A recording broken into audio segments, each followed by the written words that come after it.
इस प्रकार का प्रपोजल है कि किसानों की कर्ज माफी के लिए एक व्यापक फ्रेमवर्क बनाया जाए कि जिन लोगों को खेतीबाड़ी के लिए जमीन उपलब्ध कराई गई, कितने भूमि है, हम उत्पादन बढ़ाएंगे, उत्पादन की लागत घटाएंगे, उत्पादन का उचित मूल्य देंगे, फसल में अगर नुकसान हो तो उसकी भर।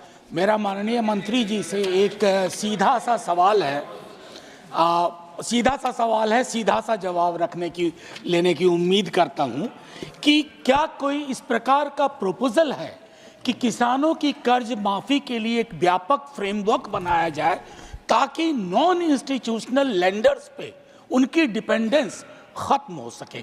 Thank you sir. मंत्री जी कह रहे हैं सिंपल सवाल पूछा है, मैं सिंपल जवाब दे रहा हूं।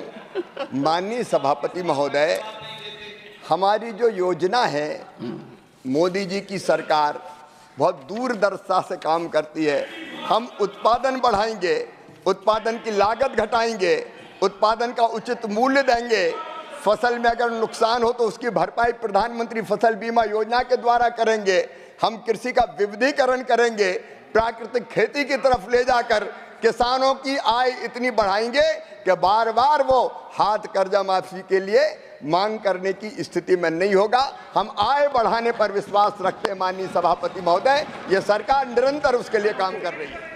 खेती बाड़ी के लिए जमीन उपलब्ध कराई गई, 1 एकड़ जमीन।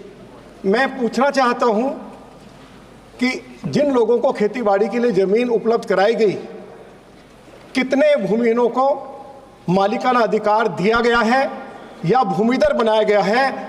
इसी के साथ साथ 20 सूत्री कार्यक्रम के तहत जिन लोगों को आवासीय प्लॉट दिए गए थे, रेजिडेंशियल प्लॉट्स, मैं माननीय मंत्री जी से पूछना चाहता हूं कि उन लोगों ने अपने घर भी उन प्लॉट्स के ऊपर बना लिए हैं, उनको कब तक मालिकाना अधिकार दे दिया जाएगा जिससे कि वो अपना जीवन सम्मान के साथ जी सके, क्योंकि ये मामला बहुत लंबे समय से चला आ रहा है। दिल्ली सरकार इसमें सहयोग नहीं कर रही है। तो मेरा आपसे आग्रह है कि इस मामले को सुलझाने की कृपा करें, जिससे कि जिन लोगों को खेती बाड़ी के लिए जमीन मिली या जिन लोगों को रेजिडेंशियल प्लॉट्स मिले उनको मालिक।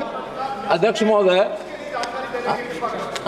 महोदय, चूँकि हमको मालूम है कि दिल्ली के जितने गांव हैं 252 गांव उसमें, और जब इसका नोटिफिकेशन हुआ उनको ग्रामों की संज्ञा से समाप्त करके उसको म्यूनसिपैलिटी के अंदर और शामिल कर लिया गया।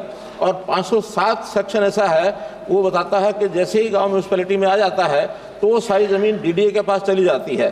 तो ऐसी ज़मीनें जो डीडीए के पास आई हैं, ऐसे लोगों को और उनको 1-1 एकड़ ज़मीन का जो अधिकार दिया गया है, वो संख्या